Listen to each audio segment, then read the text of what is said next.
अस्सलाम वालेकुम स्टूडेंट्स, कैसे हैं आप सब लोग। Welcome to my channel. आज हम लेसन नंबर जो 10 है वो स्टडी करेंगे। स्टैट हम 6:30 जो है इसके शॉर्ट लेक्चर्स स्टडी कर रहे हैं। अगर आप ये वाले शॉर्ट लेक्चर्स जो हैं वो एक दफ़ा देख लेंगे तो आपके लिए आसानी हो जाएगी। तो देन आप बेशक जो वीडियो के लेक्चर्स हैं वो भी सुन सकते हैं, फिर ये भी सुन सकते हैं, तो इसलिए आपको जो है पेपर की तैयारी में आसानी हो जाएगी इस तरह से। तो जो लेक्चर नंबर 10 है वो है हमारे पास थ्योरेटिकल फ्रेमवर्क। ठीक है, थ्योरेटिकल फ्रेमवर्क क्या होता है, इसकी सबसे पहले आपने डेफिनेशन कर लेनी है। The theoretical framework discusses the inter relationships among the variables that are considered to be integral to the dynamics of the situation being investigated. ठीक है, ये रिलेशनशिप जो वेरिएबल्स का है आपस में, वो हम वेरिएबल्स खुद से ले लेते हैं, तो उनका रिलेशनशिप आपस में डिस्कस करके तो देन ये थ्योरेटिकल फ्रेमवर्क हमारे पास आ जाता है। ठीक है,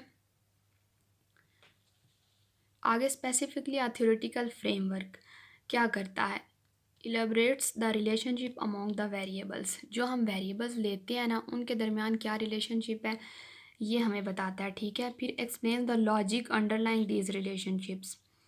इन रिलेशनशिप में के पीछे लॉजिक क्या है कि क्यों ये बनता है, ये सारी डिटेल बताता है। Describe the nature and direction of the relationship. ठीक है, ये थ्योरेटिकल फ्रेमवर्क जो है वो इसके जो काम है वो है। ठीक है, आगे हमारे पास आ जाता है। देखिए, ये जो आपके जो मिड टर्म के एग्ज़ाम्स हैं उनमें आपके फर्स्ट 22 लेक्चर्स आते हैं। ठीक है, और ये जो लेसन नंबर आप 10 है, देखिए ये मिड टर्म में ही आएगा। फाइनल में भी इसका कुछ परसेंटेज आती है, लेकिन ज़्यादा आपने मिड में तैयारी करनी। मिड में इतनी डिटेल चीज़ों की नहीं आती कि आपने बहुत ज़्यादा डिटेल करनी है ये वो, इसलिए बेसिक कॉन्सेप्ट समझ लिया करें, डेफिनेशन जो है वो स्टडी कर लिया करें। तो अगर आपको समझ है तो इंशाल्लाह आपका पेपर अच्छा हो जाएगा, लेकिन अगर समझ नहीं है किसी चीज़ की तो दैन मुश्किल हो सकता है। कंपोनेंट्स ऑफ थ्योरेटिकल फ्रेमवर्क, जो हमारे पास थ्योरेटिकल फ्रेमवर्क है उसके कंपोनेंट्स कौन से हैं। There are 6 basic features in any theoretical framework. 6 basic features कौन से हैं। Number 1, make an inventory of variables. Variables हमारे पास दिए हुए नहीं है, जब हमने थ्योरेटिकल फ्रेमवर्क तैयार करना है हमने वेरिएबल्स कुछ बनाने हैं खुद से। ठीक है, उस टॉपिक के रिलेटेड। नंबर 2 है specify the direction of relationship. जो रिलेशनशिप है इसका जो डायरेक्शन है वो भी समझाना है। Give a clear explanation of why we should expect the proposed relationships to exist. ठीक है, make an inventory of propositions, arrange these propositions in a sequential. हमारे पास नंबर 6 पे schematic diagram of the theoretical model be given. Then एक diagram भी जो वो बनाना होता है, और आगे इस सब के बारे में एक एग्जाम्पल जो है वो स्टडी करेंगे। एग्जाम्पल जो है वो स्टडी करने से आपको ज़्यादा समझ आ जाएगी कि एक थ्योरेटिकल फ्रेमवर्क कैसे बनता है। रिसर्च क्वेश्चन है एक, why middle class families decline in their size.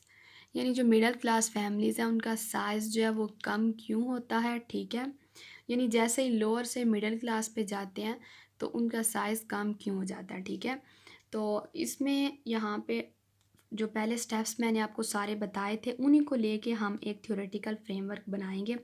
पहला स्टेप है इन्वेंट्री ऑफ वेरिएबल्स। ठीक है, अब वेरिएबल्स हमने खुद से लिए हैं, बुक पे बहुत ज़्यादा वेरिएबल्स हैं, आप वो भी स्टडी कर लें। मैंने यहाँ से सिर्फ 2 लिए हैं ताकि आपको समझा सकूँ। Education level of the couples, age at marriage, ये 2 वेरिएबल्स जो है हमने लिए हैं। ठीक है, देन नंबर 2 पे हमारे पास था specify the direction of the relationship, यानी इन दोनों वेरिएबल्स का आपस में रिलेशनशिप क्या है। Higher the education higher the age at marriage, यानी पॉजिटिवली इनका डायरेक्शन ही बता दिया गया है कि जैसे ही जो है हायर एजुकेशन जो है वो हासिल करते हैं तो एज जो है वो मैरिज के वक्त जो है वो उनकी ज़्यादा हो जाती है। ठीक है, इनका यानी 2 वेरिएबल्स हमने लिए थे और इनका आपस में रिलेशन की जो रिलेशन तो इनका आपस में है।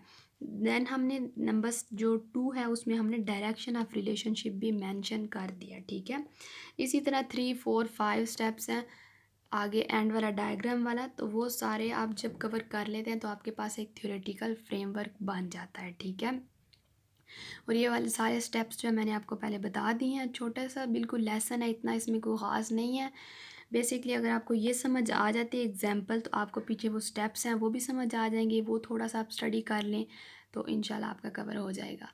Thank you very much. अल्लाह हाफिज़।